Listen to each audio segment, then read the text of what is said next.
Qual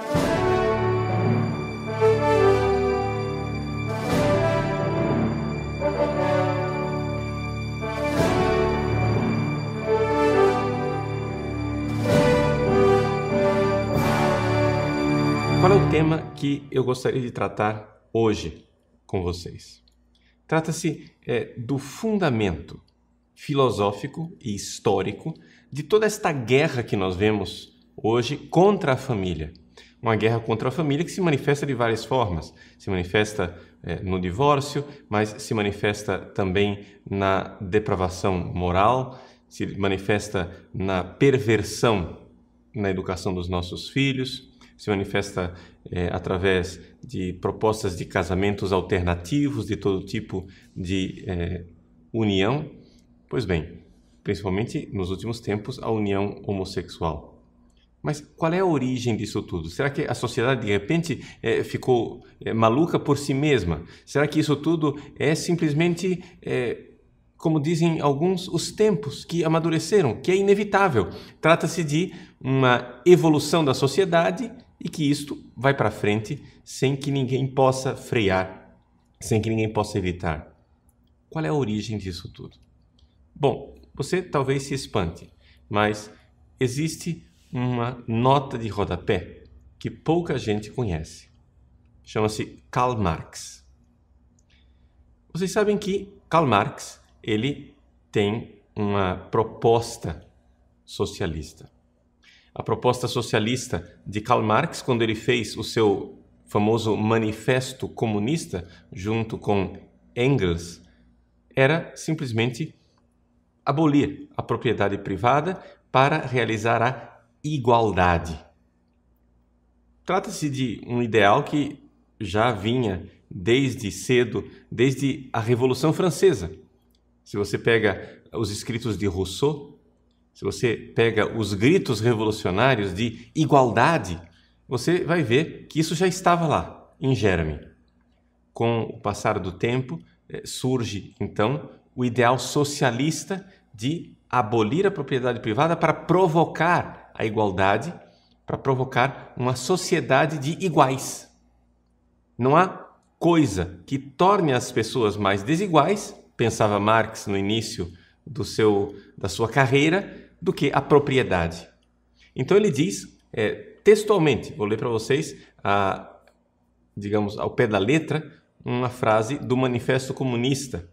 Ele diz: numa palavra, censurai-nos por querermos suprimir a vossa propriedade. Certamente, é isso mesmo que queremos. E aí, Marx se põe a escrever a sua maior obra, o Capital, Das Kapital. Mas é um livro de economia. Esse livro de economia, na verdade, ele mais descreve a sociedade moribunda, a sociedade capitalista que irá falir, do que a sociedade que Marx pretendia alcançar. No entanto, foi uma obra que ele realizou depois de muito tempo de pesquisa e de estudo, com todas as desonestidades e miopias que estão contidas na obra, mas ninguém pode dizer que não foi um esforço intelectual grande. Pois bem, diante disto, Marx, no fim da sua vida, começou a enxergar uma realidade que ele não havia percebido antes. Que aquilo que mais diferencia as pessoas não era necessariamente a propriedade privada. Ele começou a ver que havia um problema em um outro lugar, na família. Pouca gente conhece uma obra que vem do próprio Marx, mas que ele não conseguiu terminar, que foi terminada por Engels, depois da sua morte. Por isso, é uma obra que está baseada numa intuição de Karl Marx, mas se você for procurar nas livrarias, ela está assinada por Engels. Essa obra tem um nome: A Origem da Família, da Propriedade Privada e do Estado. Essa obra está à disposição gratuitamente na internet para aqueles que quiserem conferir aquilo que eu estou dizendo aqui. Então, esta obra, título original, só para conferir, Der Ursprung der Familie, des Privateigentums und des Staats. Essa obra, A Origem da Família, da Propriedade Privada e do Estado, ela tem uma intuição. A intuição é a seguinte, que todo o problema que nós vemos na sociedade, ou seja, a opressão que os capitalistas realizam sobre o proletariado, que existe uma classe superior de pessoas que oprime, né, a grande maioria dos trabalhadores, isto está presente já em germe dentro da própria família. Ou seja, que a instituição família, ela é perversa e ela é, digamos, a origem da desigualdade social. As pessoas já são formadas dentro da família para a desigualdade. Por quê? Porque o que o capitalista faz com os proletários na sociedade, o pai de família faz com a mulher e os filhos dentro da família. Ou seja, a instituição família, ela é perversa porque existe um macho que governa a mulher ou as mulheres, caso seja uma família poligâmica, um homem com várias mulheres, e os filhos, que são tratados como coisa, como propriedade desse pai de família. E Marx, então, cria toda uma teoria que não corresponde absolutamente à história e à verdade dos fatos. Isso é típico de Marx, né? Marx, quando ele queria provar uma coisa, não se preocupem, ele forjava, né? Se ele não encontrava o argumento, ele inventava o argumento. Então, o argumento, segundo Karl Marx, é o seguinte: na origem da sociedade, nas sociedades primitivas, na horda primitiva, havia o exercício livre do sexo. Não existia essa instituição chamada família. Então, quando você tem uma horda que pratica o sexo indiscriminadamente, você tem, então, filhos que nascem, mas você não sabe quem é o pai. Não é? O pai é desconhecido. Você sabe quem é a mãe. Ora, nesse tipo de sociedade, necessariamente, a mulher possui um papel muito superior. É uma sociedade que tende a ser uma sociedade matriarcal, porque a mãe é o ponto de referência. Todos os filhos têm mãe, mas ninguém tem pai. Com a invenção perversa da família, diz Marx, a coisa se inverteu dramaticamente, porque o homem começou a exigir fidelidade das suas fêmeas e, com isso, ele se tornou, por força física e por opressão, o proprietário daquelas mulheres e o proprietário daquelas crianças. Pois bem, aqui nós temos a raiz da desigualdade. Aqui nós temos a raiz da perversão básica que está na sociedade. Os homens escravizam as mulheres e os filhos. Então, quando Marx teve esta intuição, ele começou a elaborar esta obra, mas não levou a cabo toda essa reflexão. Aliás, essa obra ficou, mesmo depois de editada e escrita, terminada por Engels, ela ficou engavetada. No entanto, não ficou totalmente desapercebida pelas pessoas importantes dentro do próprio marxismo. Você veja, por exemplo, que Lenin, né, o pai da Revolução Russa, dizia com toda clareza que esta obra, A Origem da Família, Propriedade Privada e do Estado, de Marx, era uma obra de suma importância. Por quê? Porque, afinal das contas, a finalidade última do socialismo é criar a igualdade. Ora, a igualdade, ela não acontece só entre classes, ela tem que acontecer também entre as pessoas. Se você tem, então, na micro-sociedade da família uma desigualdade, você precisa, então, parar com que isso, parar com que isso aconteça. Então, você tem que destruir a família. Então, isso que nós estamos vendo hoje é simplesmente a lenta tomada de consciência por parte dos marxistas desta intuição básica de Karl Marx de que a família, se nós quisermos uma sociedade de iguais, ela precisa ser destruída. Bom, Karl Marx também teve uma outra intuição no fim da sua vida. É que não existia somente um meio para os comunistas chegarem ao poder. Falava-se da tomada de poder através das armas. Mas também ele deixou aberta uma outra janela.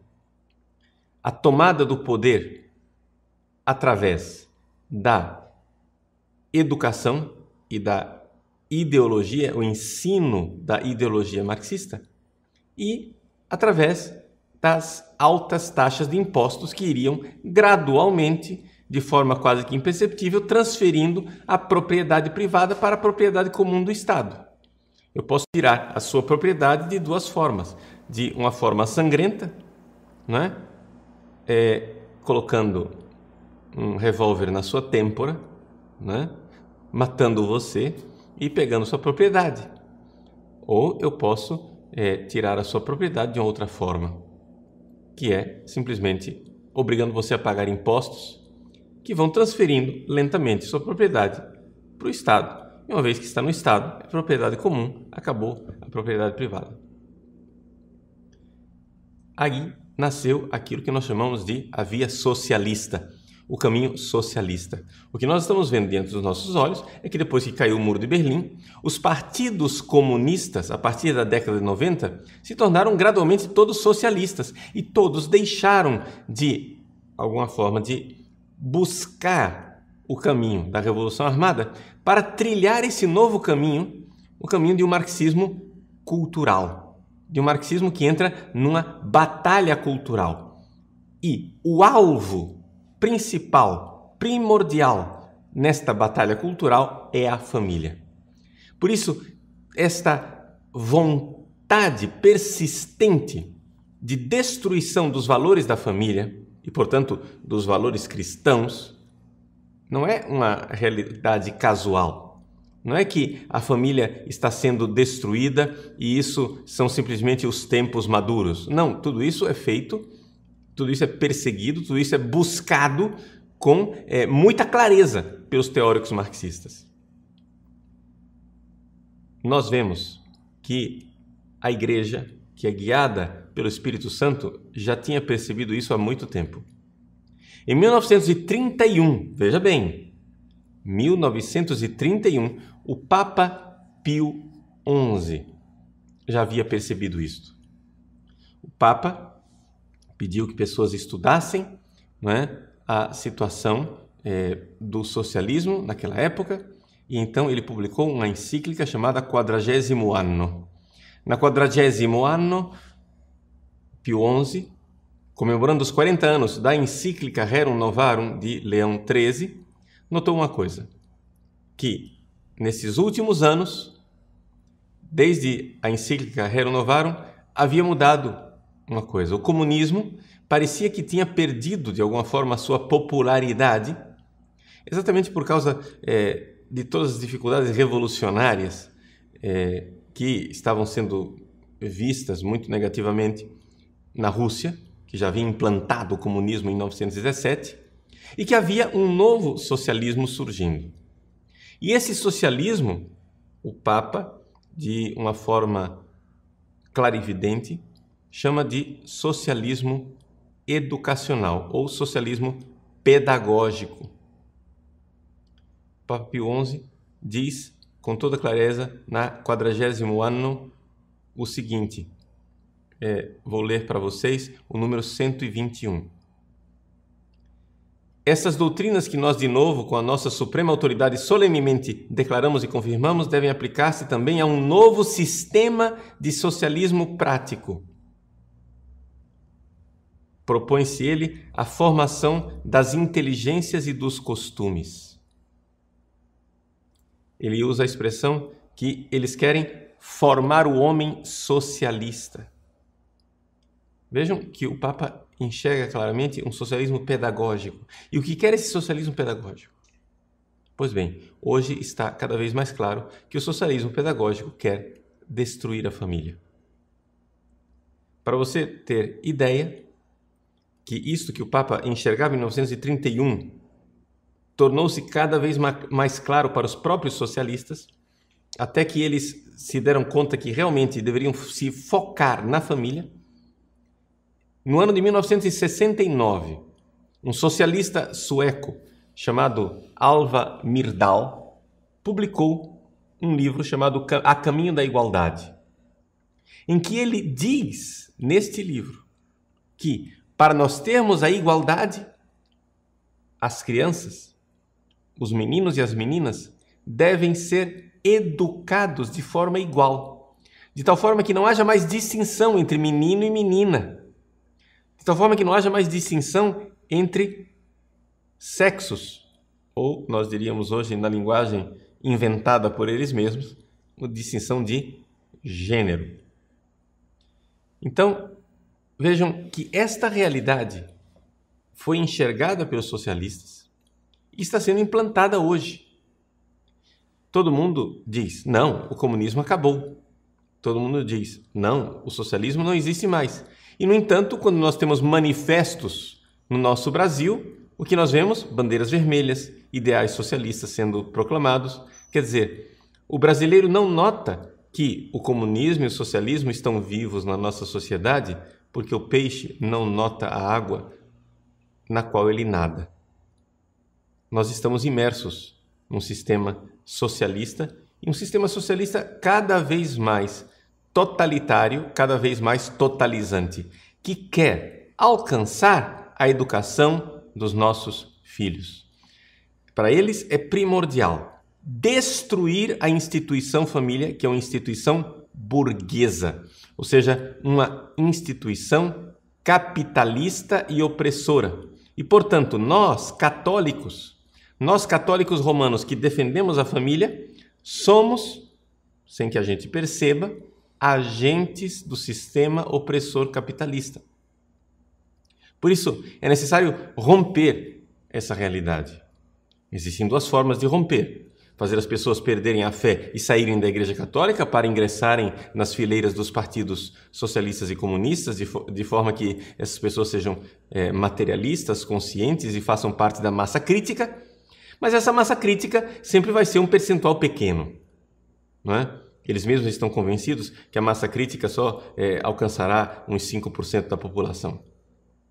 Bom, o resto, os 95%, ou seja, a carneirada, não é, da população, que não é parte da massa crítica, não é parte da nata da sociedade, deverá ser conduzida por processos de educação o quanto antes.